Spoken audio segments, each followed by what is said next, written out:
que a caça às ratazanas da República não foi interrompida a grito, né?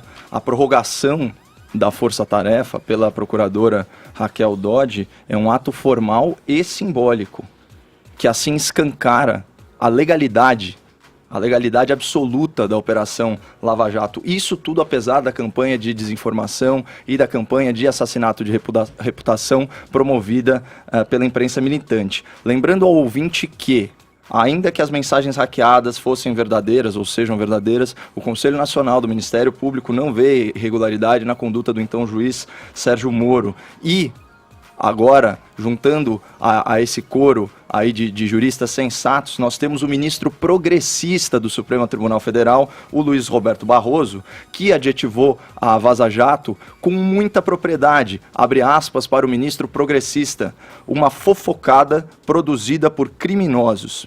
Bom, enfim, hoje é um dia muito triste para os bandidos do colarinho branco e para a imprensa que se ajoelha diante de corruptos poderosos, né?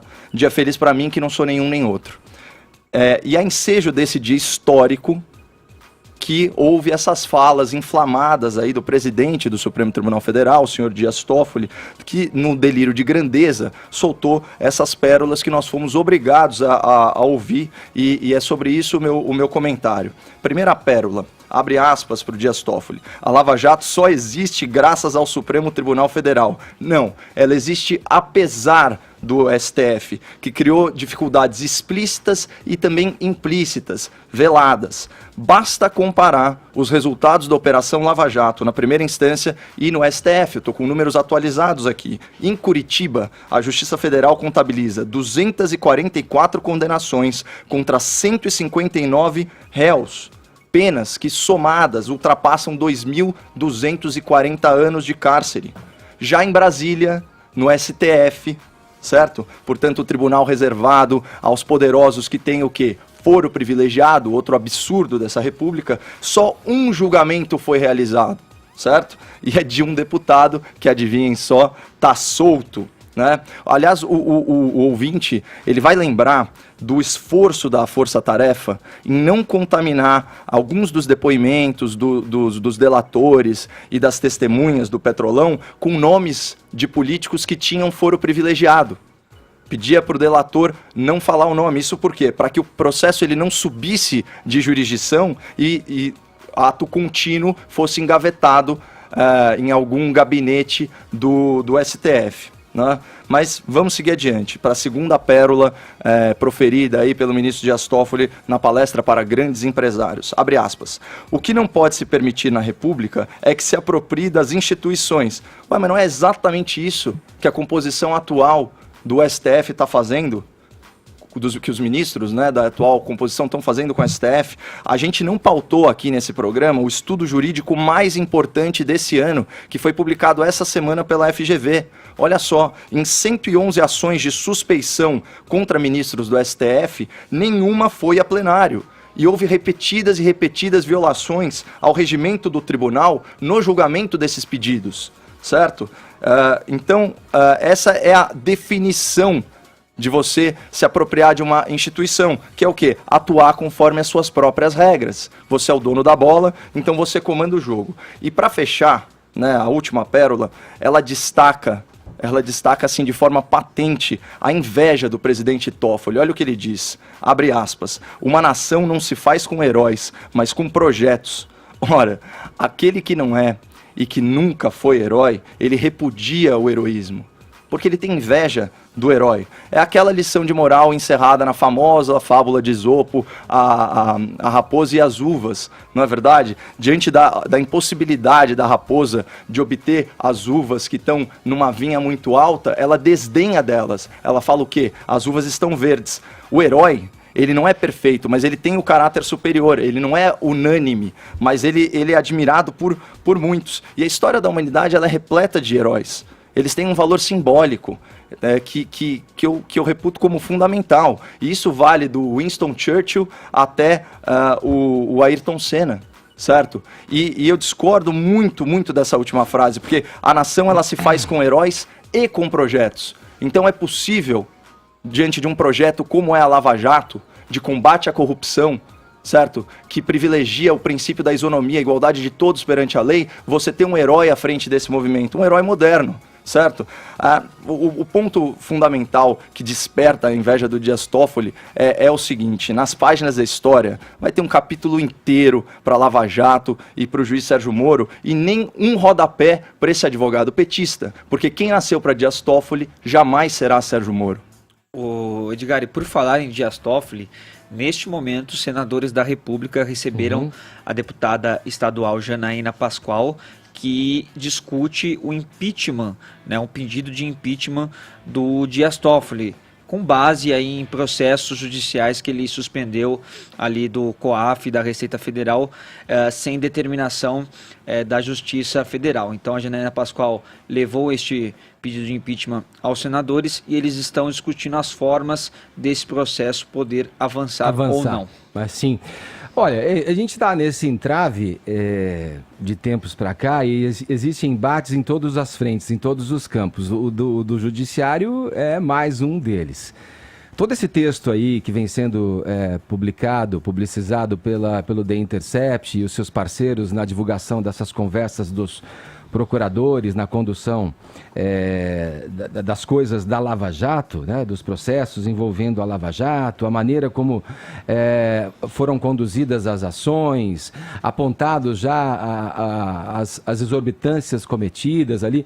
O texto, todo esse texto, a considerar que a partir da prisão do hacker e de todo esse material que passou pela mão do ministro da Justiça Sérgio Moro, do juiz do caso, o Valisney Juiz de Brasília, e agora se encontra por determinação do STF no Supremo Tribunal Federal, o texto está lá.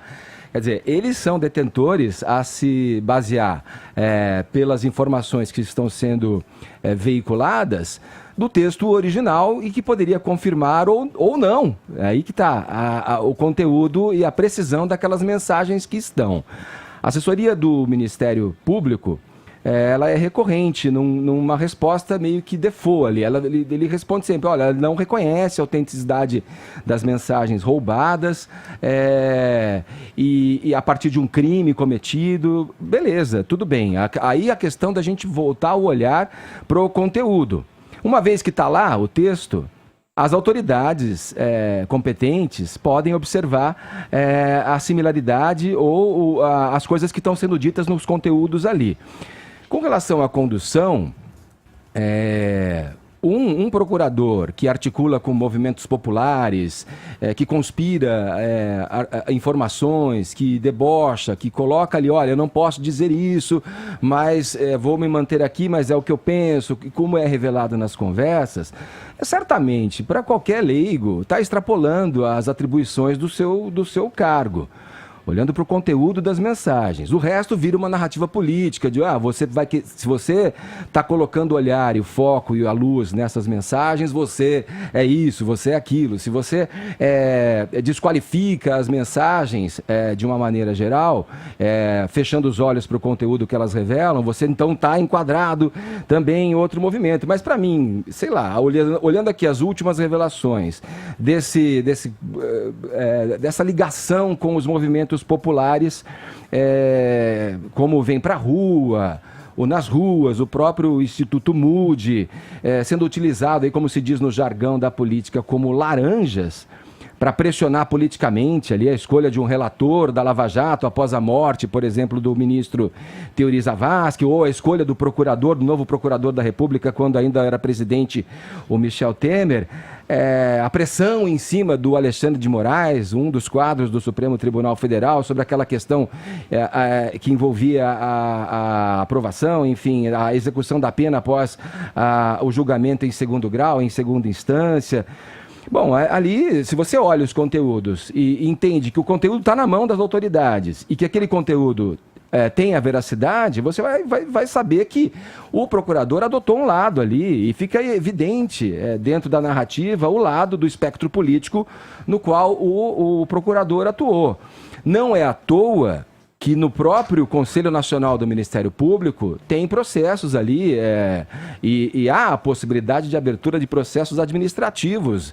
Isso não sou eu que estou dizendo, não é quem observa as mensagens que pode ser um adversário político do presidente Jair Bolsonaro, mas são as autoridades jurídicas que compõem o Conselho Nacional do Ministério Público que entendem que pode haver sim a abertura desse processo contra o procurador Deltan Dallagnol por conta de uma declaração dele a uma emissora de rádio, acusando ministros, né? No caso o Lewandowski, o Toffoli e o Gilmar Mendes, de passarem uma mensagem de leniência com relação à corrupção. E veja, as coisas têm que ser olhadas com distanciamento, porque aqui não se faz uma defesa de Lewandowski, de fulano ou cicrano do Supremo Tribunal Federal. Se faz um olhar e uma observação crítica a uma conduta de um agente jurídico, né, de um promotor à frente de um caso. Essas para mim, são questões que devem ser olhadas com atenção. O que vai dar, novamente, o que vai acontecer disso e o resultado de tudo isso, cabe à Justiça. Cabe na sua instância máxima ali e ao Supremo Tribunal Federal, se for o caso, se isso chegar a esse ponto, dirimir qualquer questão voltada ao conteúdo que vem sendo revelado. Ponto. Pacífico. É isso que eu entendo que é o papel da imprensa olhar. Qualquer coisa que denote uma preferência para cá e para lá, aí já é outra coisa, menos, talvez, jornalismo. É a minha opinião sobre isso. Só um recado aí pro... O que vocês pensam sobre isso? Eu não sei se a gente já está entrando no break, mas eu queria só deixar um recado aí para o ouvinte do Morning Show. Hoje eu vou participar do programa Pânico e a pauta de hoje é bem interessante, né? A censura promovida pelo Congresso Nacional a alguns ativistas do movimento nas ruas, né? Já que você trouxe aí a figura do ativismo aí à baila. E também nós vamos falar sobre o impeachment dos ministros do Supremo, especialmente o Dias Toffoli, o Ricardo Lewandowski, o Alexandre de Moraes e, claro, o Gilmar Mendes. Boa, falando em censura, é bom, Caio, falar da censura velada também que acontece frente a comentaristas, analistas que se posicionam de uma maneira contrária à conduta do presidente Jair Bolsonaro. Às vezes essas coisas não são tão visíveis, não são tão explícitas, mas elas, se você com um pouco de atenção observar, você vai vendo as ações de governo e seus simpatizantes em tentar calar vozes dissonantes. Mas jamais aqui na Jovem Pan, pelo amor de Deus, como ficou muito bem registrado pela fala belíssima, aliás, de despedida. Não tive a oportunidade de parabenizá-lo em público, do Carlos Andreasa. Perfeito. O Carlos é um grande amigo e espero um dia ser prestigiado com ele sendo editor de um livro meu. Perfeito, jamais aqui. Aqui a gente pode falar o que pensa, estamos sob a pluralidade de ideias e isso é muito bom. Ufa! Ufa!